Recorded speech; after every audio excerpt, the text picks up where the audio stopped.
Hello students, myself Ajay Singh once again in front of you taking new video related to class 10th maths triangles. So dear students, previous video we have to told you two theorems, that is basic proportionality theorem and converse of basic proportionality theorem. In this video we have to learn theorem 6.3, that is NCERT. Dear students, don't waste time, let's start. Dear students, it is given that two triangles ABC and DEF, two triangles are given.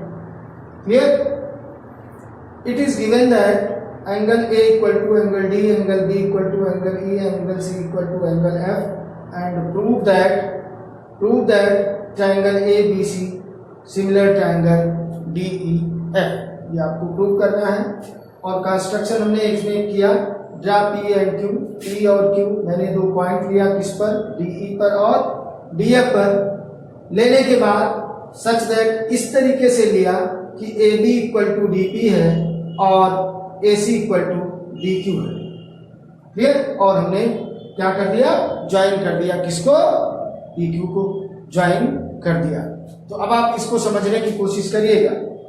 इसके proof में बेटा अब ध्यान से देखिएगा, in triangle ABC and triangle DPQ, ध्यान से समझना, अच्छे से समझ में आ जाएगा। AB equal to DP, AB equal to DP, समझ में आ रहा होगा, है ना। तो क्यों होगा, बाय कंस्ट्रक्शन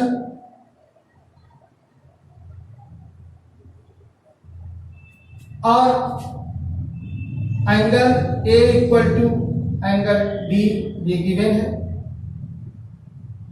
गिवन है और AC इक्वल टू DQ होगा, ये बाय कंस्ट्रक्शन होगा। बाय कंस्ट्रक्शन हो जाएगा, बिल्कुल हो जाएगा। तो ट्रायंगल ABC कांग्रुएंट हो जाएगा बेटा किसके, ट्रायंगल DPQ के कांग्रुएंट हो जाएगा। क्यों, लिख लीजिएगा, by side angle side criterion of congruency rule. Side angle side से ये कांग्रुएंट हो जाएगा। जैसे ही कांग्रुएंट हो जाएगा बेटा, एंगल B इक्वल टू क्या हो जाएगा, एंगल P हो जाएगा कि नहीं हो जाएगा। और एक चीज हो जाएगा, and angle C equal to angle Q हो जाएगा, हो जाएगा ना। समझने की जरूरत है। एंगल B, ये एंगल इसके इक्वल हो जाएगा और ये एंगल इसके इक्वल हो जाएगा। बट ये कैसे क्यों हो जाएगा, ये आप जानते हैं, बाई CT। अब आप एक चीज और ध्यान से देखो, corresponding part of congruent triangles are equal, ऐसा हो जाएगा। तो एक ऐसी कंडीशन आ जाएगी बेटा, बट एंगल B क्या है, एंगल E के भी इक्वल है ना। एंगल E के इक्वल है कि नहीं है, एंगल B एंगल E के इक्वल है। एंड एंगल C इक्वल है एंगल F के। तो बेटा जब इस तरीके से आप कंपेयर करोगे, एंगल B एंगल P के इक्वल है, एंगल B एंगल E के इक्वल है, angle P equal to angle E हो जाएगा, या एंड एंगल F जो हो जाएगा वो इक्वल हो जाएगा एंगल Q की। अगर ऐसी कंडीशन हो जाएगी तो बेटा क्या हो जाएगा, देन PQ पैरेलल, ये क्या हो जाएंगे, ये करिस्पॉन्डिंग एंगल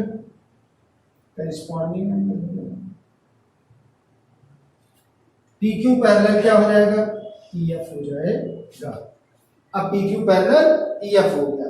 अब आप ये देखना, यहां तक आपको दिख रहा है, if PQ parallel EF, then आपको पता है कि DP upon PE equal to हो जाएगा DQ अपान QF। हो जाएगा कि नहीं, क्यों, किससे by basic proportionality theorem, that is known as BPT. Basic proportionality theorem से ये दोनों क्या हो जाएंगे, क्या, इक्वल हो जाएंगे। अब बेटा अगर ये ऐसा है, we can write it PE upon DP or, हम इसको ऐसे भी तो लिख सकते हैं, PE upon DP equal to QF upon DQ भी लिख सकते हैं कि नहीं।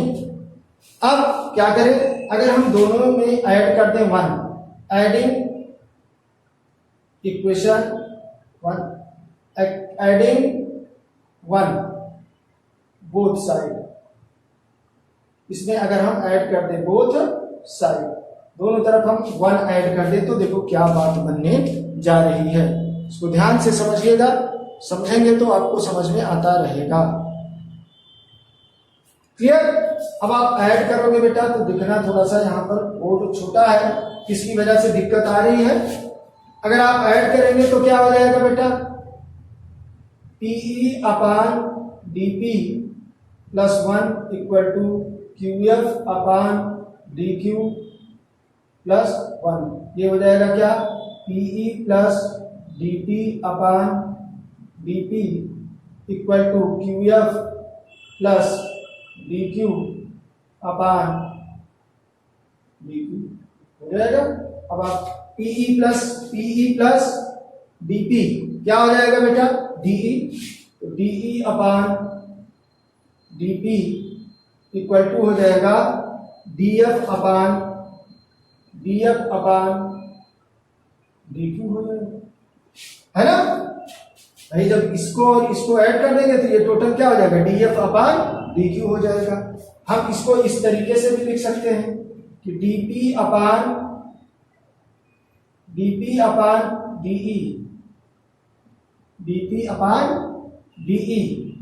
इक्वल टू क्या हो जाएगा, डीक्यू अपॉन डीएफ भी हो जाएगा, है ना। इसका उल्टा कर देंगे। अगर ये दोनों साइड हमारी इक्वल हो गई और आपको पता है कि एंगल डी दोनों में कॉमन है ना, angle D equal to angle D आपका कॉमन है ना, ये क्या हो जाएगा, कॉमन हो जाएगा, कॉमन हो गया। ऐसी कंडीशन में बेटा अब आपका ये ट्रायंगल इस बड़े वाले ट्रायंगल के सिमिलर हो गया कि नहीं हो गया। तो ट्रायंगल कौन, DPQ similar triangle,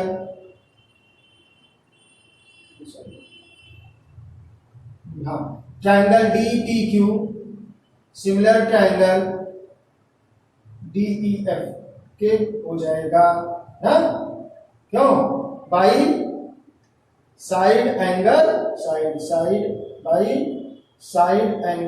side rule, similarity rule से ये दोनों क्या हो जाएंगे, सिमिलर हो जाएंगे। अब इतना तो आपको समझ में आ रहा होगा। अब इसको ईमानदारी से नोट कर लीजिए, इतना समझ में आ गया, इसको नोट कर लीजिएगा, फिर आगे हम इधर रफ कर देंगे, यहां लगा देंगे।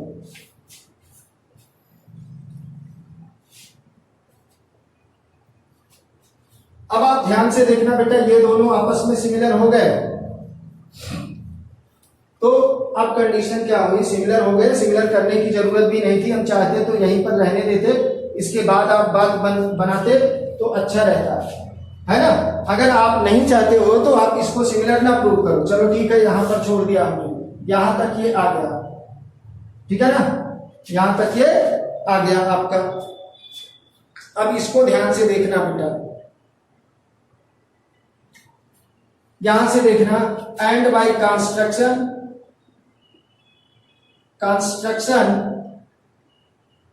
अब आप इसको समझेंगे तो मजा आ जाएगा आपको। अब बेटा ये डीपी जो है वो किसके इक्वल था, एबी के, डीपी इक्वल टू एबी था, and DQ equal to AC था कि नहीं था। तो हम इस डीपी की जगह क्या लिख सकते हैं, एबी, और इस डीक्यू की जगह क्या लिख सकते हैं, एसी। तो हम क्या लिख सकते हैं इस इक्वेशन को, अब आप ध्यान से देखो ना, ए बी अपॉन डीई भी लिख सकते हैं, इक्वल टू हम लिख सकते हैं इसको क्या AC अपान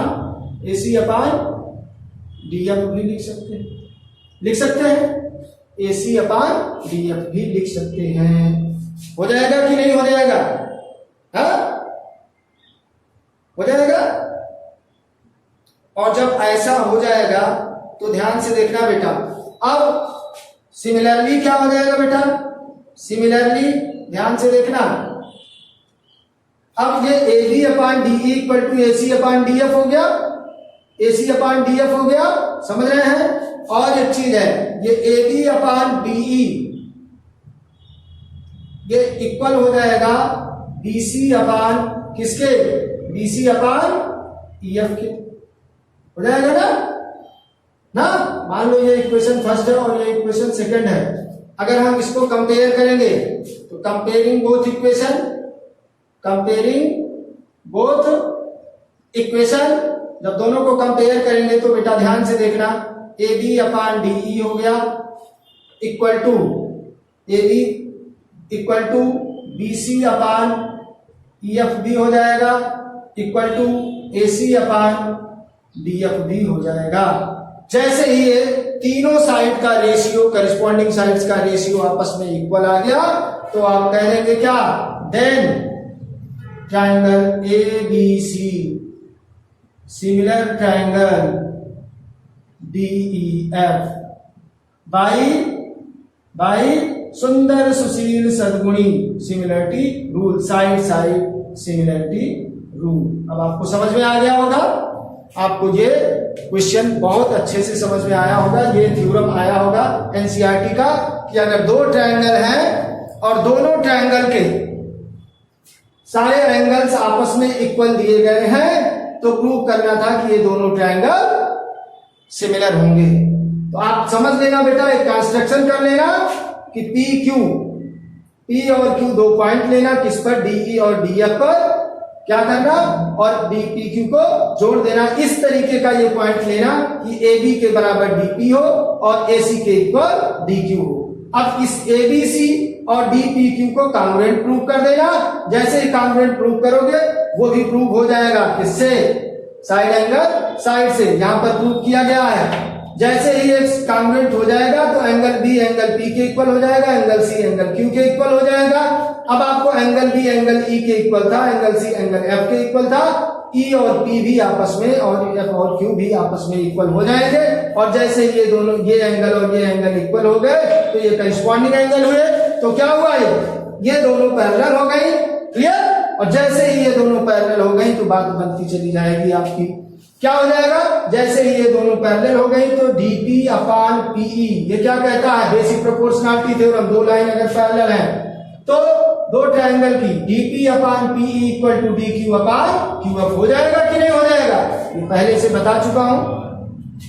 तो जैसे ये हो जाएगा तो इसका अगर ऐसा है तो उल्टा भी ऐसा हो सकता है, यानी कि PE upon DP equal to QF upon. अब आप क्या करोगे? रिजल्ट निकाल लो, दोनों तरफ 1 को ऐड कर दो। जैसे ही आप ऐड कर देंगे तो आपका बन जाएगा PE plus DP upon DP equal to QF plus DQ upon DQ। इससे आपको पता चल जाएगा DE upon DP equal to DF upon DQ। या इसको उल्टा भी लिख सकते हो, DP upon DE equal to DQ upon DF भी लिख सकते हो। सेम इसी तरीके से आपने कंस्ट्रक्शन जब किया था तो DP को AB के इक्वल माना था। जब हमने अभी रफ कर दिया है, कंस्ट्रक्शन करके आपको दिखाया था, तो वो क्या था? DP इक्वल टू AB था और DQ इक्वल टू AC था।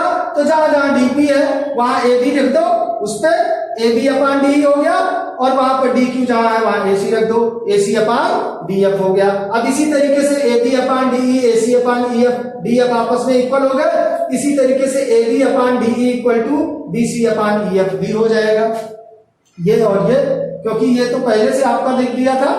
अब आप यहां पर देखोगे, जब कंपेयर करोगे तो AB upon DE equal to BC upon EF equal to AC upon DF आ जाएगा, और सारी साइड का रेशियो प्रोपोर्शनल हो जाएगा, इक्वल हो जाएगा। तो दोनों ट्रायंगल आपस में सिमिलर हो जाएंगे।